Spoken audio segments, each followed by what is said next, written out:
Well, thank you so much for a stimulating presentation, but there's more to come.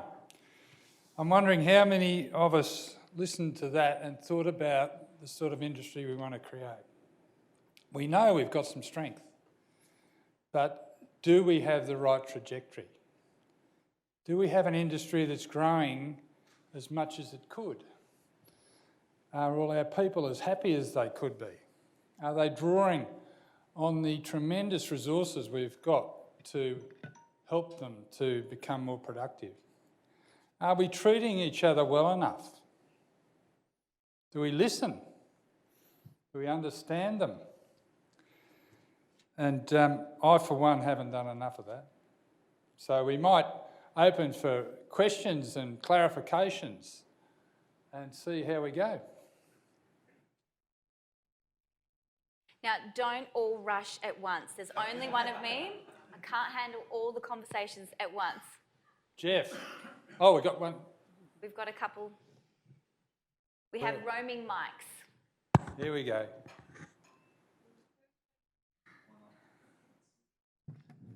Thanks very much. Great presentation. Thank you.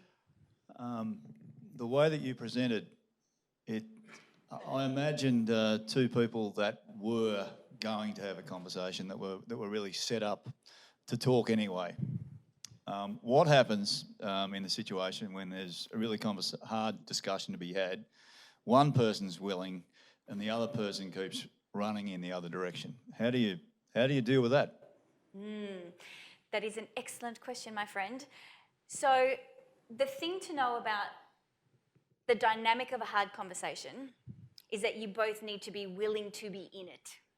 Otherwise, it is a lecture / monologue / you may as well be talking to yourself in the mirror. So if you are not having any luck holding someone in that space with you, you need to try something different. So what we know is that if the brain has shut off, so basically they've been what we call, technical term, hijacked. The brain has literally been hijacked. So if I've gone into fight or flight mode, or I've shut down, or I'm prey to what we talked about before, the backfire effect. So if I'm trying to convince someone of my argument being right and I'm showing facts and truth that I know is true and should change their mind, but they don't believe what I'm saying, they will discount the truth of what I'm saying and believe even more firmly in what they believe because they do not want to believe the facts that I'm sharing with them. So when you've got people who are in a hijacked state and they've shut down to the messaging, there's nothing you can do.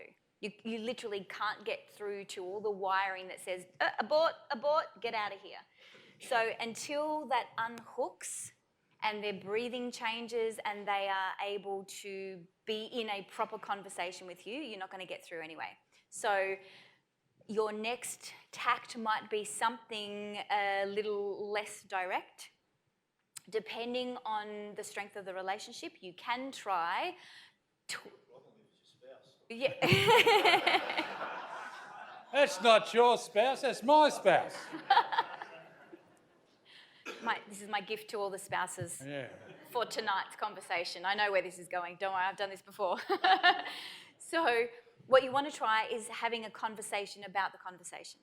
So if the content is not getting through, where should we go on holiday? Oh, you say Bali every year. Oh, I don't want to talk about it, right? So we don't talk about the content. But what we want to do now is talk about the conversation that we can't have. So I've noticed that every time we bring up where we're going to go on holiday, we just don't seem to get traction. I'd like to talk about that. I'm not talking about the content. I need to talk about how we're relating because that's got to be fixed before anyone is going to pay any attention to the content.